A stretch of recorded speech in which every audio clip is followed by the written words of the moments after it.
Hey everyone, welcome back to my channel. So we will be starting with a new series, that is Jetpack Compose series. In this series, we will cover the basic and advanced of Compose. Not only that, but we will also create apps using Jetpack Compose. Great, right?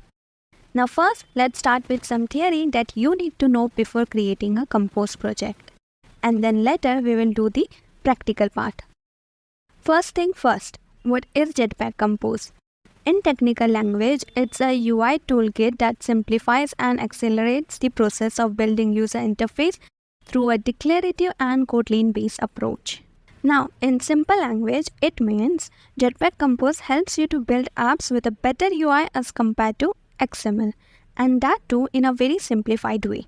Just how Kotlin replaces Java? Similar thing. You may find Compose very different from how you usually code, so don't worry, simply follow the series and you will be champ in Jetpack Compose.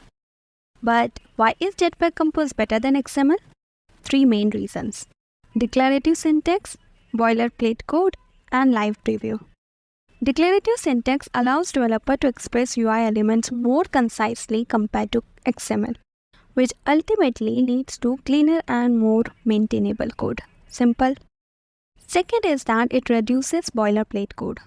So in Compose, UI components are defined directly in Kotlin activity, which reduces lines of code as well as repetitive code, making it more efficient. Third is live preview, means it provides real-time preview without running the app. So you can see changes happening as you code. Great, right?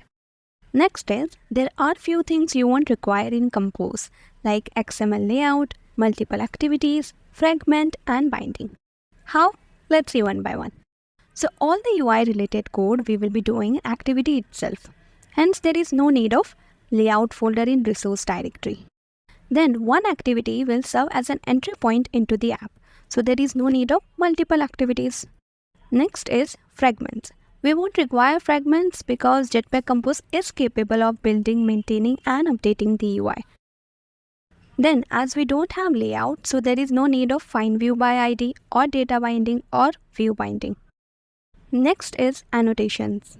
Jetpack Compose has two main annotations, preview and composable. Wherever you add a preview annotation, it will show a real-time preview of the code. Simple. Then composable annotation defines that this is a compose function, not a Kotlin function. Compose function as in UI related function. Got it? See, this is an example of composable function. There is a function as welcome with parameter as name and annotated with composable. Then inside it, text, like how we used to have text view. Similarly, we have text as hello and argument as name, whatever we provided in the Kotlin function. Got it?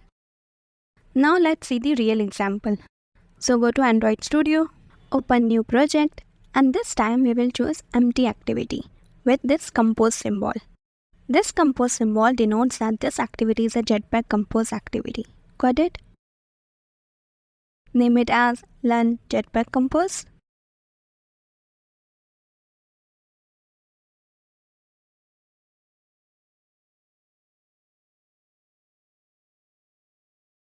And done. This is how the Jetpack Compose interface looks like. We will go through it one by one, starting with the directories. Manifest is same. Gradle is also same. But there are two big differences. First is we have a new folder as ui.theme. And second thing is there is no layout folder in the resource directory. Other than that, everything is same. Let's see what do we have in color.kt. So here we have 6 default colors. The syntax goes like, well, color name is equal to color class with 8-digit decimal color code. Now look at this carefully. 0xFF represents the transparency of the color, which is constant in all the colors. Then the hexadecimal color code like D0BCFF. Simple, right? Next is type. Type contains attributes that will style your text like font family, weight, size. All of this is in typography class. You can uncomment this as well if required, like title large for big headings and label small for small text. Got it? Next, go to theme. Here we will set up theme with colors and typography. So we have dark color scheme, light color scheme, and here is the important thing. This is Learn Jetpack Compose Theme function with composable annotation. We will call this function in main activity later. Then inside it we have a boolean named dark theme, and its default value set using the function is system in dark theme. This function determines whether the system is currently in dark mode. If dark theme is enabled, then it will be true, otherwise false. Then boolean name dynamic color and its default value is true. It indicates whether dynamic color is enabled. Basically, dynamic color is based on system conditions. This parameter is a composable function named content. It is the main content of the composable that will be passed to the function. Then this block of code uses when to determine the color scheme.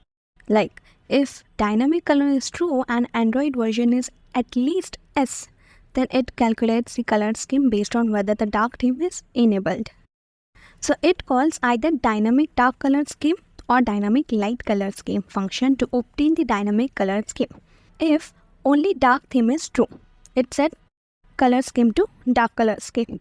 But if none of the above conditions are met, it set the color scheme to light color scheme. Simple. Next, this code applies the color scheme to the status bar.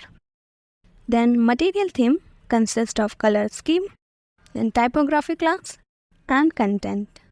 Got it? Now come to main activity. This is where logic and UI both are present. See, we have main activity that extends component activity. Then inside it an onCreate function.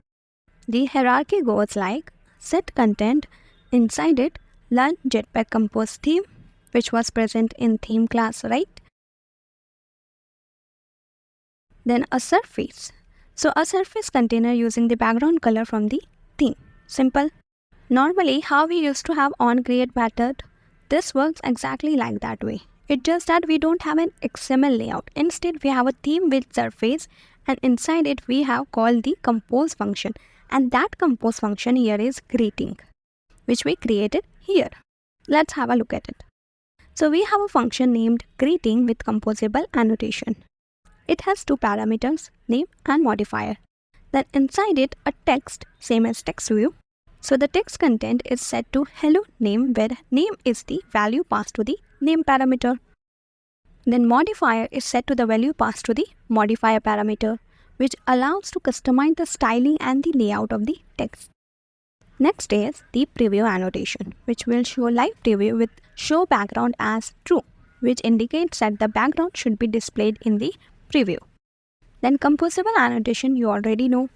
Here we have greeting preview function, and inside it theme, and inside that theme the composable function that is greeting. Here parameter is Android. Let me show you the live preview without running the app. So when you will click on split mode, click on build and refresh, and it will show you the live preview. So here it says hello Android. Now see, I'll write here as AK, and look, without even refreshing, the preview says hello AK. Cool, right? It will be very useful when we will create projects. So yes, we have covered everything. Now let's run the app.